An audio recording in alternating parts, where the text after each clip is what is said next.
আসসালামু আলাইকুম। Hello everyone, আশা করছি আপনারা সবাই অনেক ভালো আছেন। আলহামদুলিল্লাহ আমিও ভালো আছি।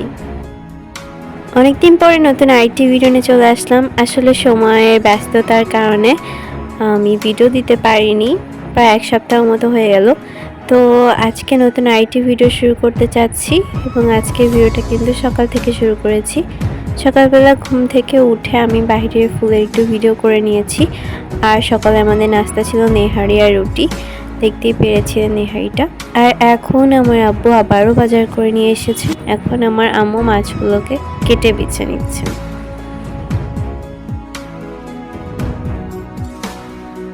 আবারও এই ভিডিওতে যে মাছগুলো আছে, মাছের কোনো মাছেরই নাম আমি কিন্তু জানি না, তো এই জন্য বলতে পারছি না।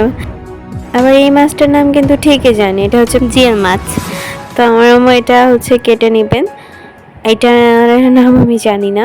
তো এই মাছটা মেনলি আমার অতটা ভালো লাগে না, তো এটার নাম আমি মোটামুটি জানি। আর বাংলাদেশের জাতীয় মাছ আর মোটামুটি কোনো মাছ চিনি।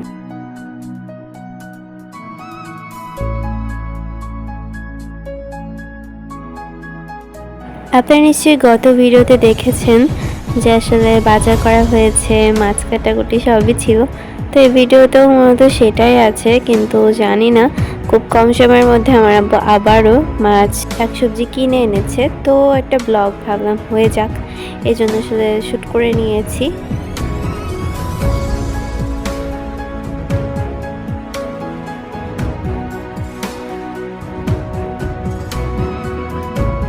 মাছ যে এইভাবে ছিল, এই লুকটা দেখে আমার কাছে খুব ফানি লাগতেছিল। তো যাই হোক, আমার আম্মু মাছগুলো সব গুছিয়ে নিয়েছে। আর এটা হচ্ছে মিষ্টি কুমড়া, আজকে হচ্ছে মিষ্টি কুমড়া রান্না করবে। আর পেঁয়াজ কাটাটাও আমি আপনাদের সাথে একটু শেয়ার করে দিলাম। এখানে লবণ হলুদ দিয়ে অন্যদিকে মাছ কিন্তু ভাজতে রেখে দিয়েছে। আর এই পর্যায়ে আরেকটি কড়াইয়ে তেল দিয়ে এর মধ্যে মিষ্টি কুমড়া দিয়ে দিয়েছেন। পরিমাণ মতো লবণ হলুদ দিয়ে দিচ্ছেন, দিয়ে তারপরে কিছুক্ষণ নেড়ে নিচ্ছেন।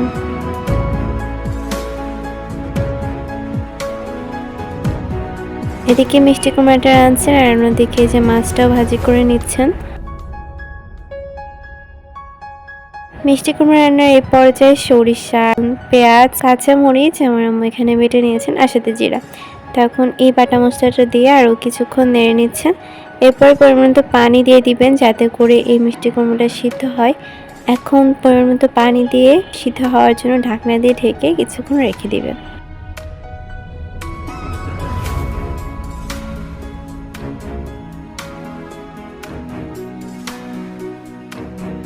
আমার আম্মু ঢাকনাটা তুলে নিয়েছেন। এখন দেখতেই পাচ্ছেন এটা কিন্তু অনেকটাই সিদ্ধ হয়ে যাচ্ছে। ঢাকনাটা খুলে আরও কিছুক্ষণ একটু রান্না করে তারপরে এর মধ্যে যে মাছগুলো ভেজে রেখেছিলেন সেগুলো দিয়ে দিচ্ছেন। দিয়ে আর একটু নেড়ে চেড়ে ঢাকনা দিয়ে ঢেকে কিছুক্ষণ রান্না করলেই মূলত আমাদের এই রান্নাটা প্রিপেয়ার হয়ে যাবে। আমি জানি আপনারা অনেকেই মূলত এই রান্নাটা করতে পারেন, কিন্তু আমার আম্মু কীভাবে করে আমি সেটা তুলে ধরার জন্য মূলত আজকে ভিডিওতে এটা অ্যাড করে দিয়েছি। তো আশা করি আপনাদের কাছে ভালো লেগেছে। আজকে দুপুরের খাবারের মধ্যে শাক ভাজি ছিল, এই মিষ্টি কুমড়া রান্না ছিল। আমাদের ফ্যামিলিতে মোটামুটি মিষ্টি কুমড়া রান্নাটা সবাই মোটামুটি পছন্দ করে। তো আমি এটা দিয়ে ভাত খেয়ে নিয়েছি। আমি শাক নিইনি প্লেটে, সো ফর দ্যাট আপনারা শাক দেখতে পাচ্ছেন না।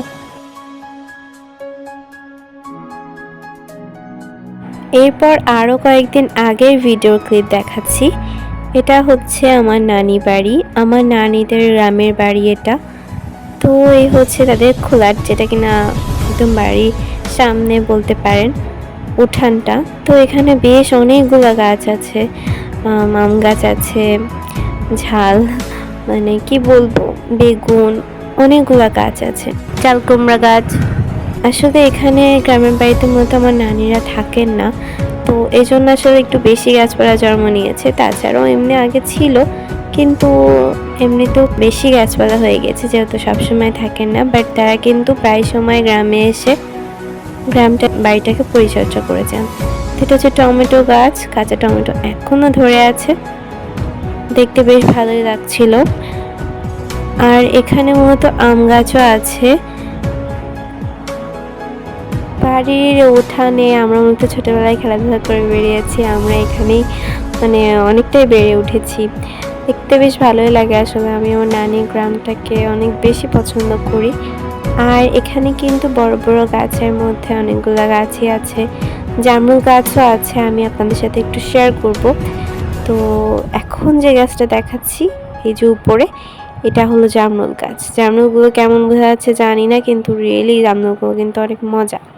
এই যে পাশটা দেখতে পাচ্ছেন, এই পাশে মূলত একটা কল আছে, আর ওই পাশে কিন্তু একটা কলপার আছে। এখানে মূলত অনেক গাছ হয়ে গেছে, লাউ গাছ, করলা গাছ।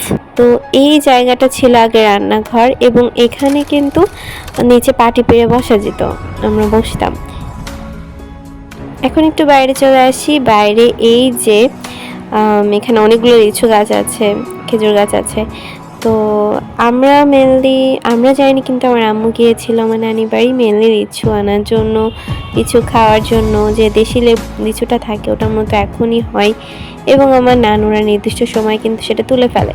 তো আমার আম্মু গিয়েছিল আমার নানি বাড়ি, এবং এই গ্রামের আঁকা বাঁকা পথ অসম্ভব সুন্দর, এতটা সবুজ, মানে আমরা যাইনি, না হয় আসলে অনেক বেশি এনজয় করতে পারতাম। আমার নানুর কিন্তু লিচু বাগান আছে, তো লিচু বাগানটা মূলত মাঠের ওইদিকেই, তো মাঠ পার হয়ে তারপর যেতে হবে। তো এখানে রাস্তা, মাঠে যাওয়া মুখো যে রাস্তাগুলো এত সুন্দর, আর গাছপালার যে অপরূপ দৃশ্য খুব ভালো লাগতেছে। আর এই যে দেখেন বৃষ্টির সময় এত কাদা। আর এই হলো লিচু। আমার সব নানাদের প্রায় অনেকগুলো লিচু বাগান আছে। তো আশেপাশে লিচু বাগান সবগুলো আমার নানুদের। তো মোটামুটি দেখিয়ে দিচ্ছি। আমার খালা আমার ভাই বোনকে লিচু পেড়ে দিচ্ছিল, তো আমি সেটাও শেয়ার করে দিলাম। মাঠের যে দৃশ্য, এটা এতটা সুন্দর। আগে তো মাঠে আসলে সবুজ ঘাস ছিল, এখন নাই, যে ধানটা। এই হলো অবস্থা।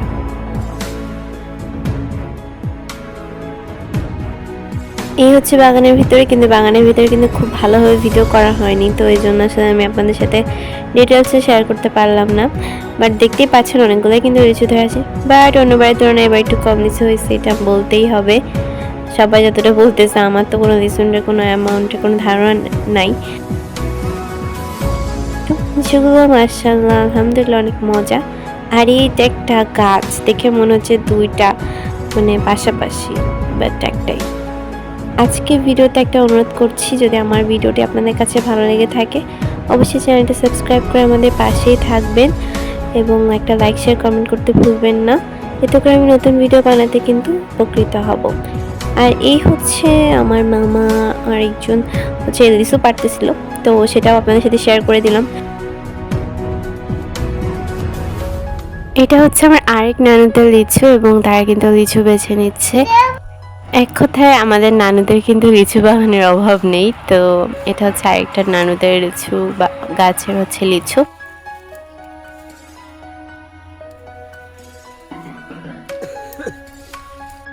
এগুলো হচ্ছে আমাদের নানি বাড়ির লিচু, এবং লিচুগুলো কিন্তু অনেক সুন্দর খেতে, অনেক টেস্টি। আর এই তো নানি বাড়ি থেকে আমার আম্মু চলে আসছে, আর কোনো ভিডিও ক্লিপ কিছুই নেওয়া হয়নি। তো খুব শীঘ্রই এখন বিদায় নিয়ে নিচ্ছি, ইনশাআল্লাহ পরের ভিডিওতে দেখা হবে।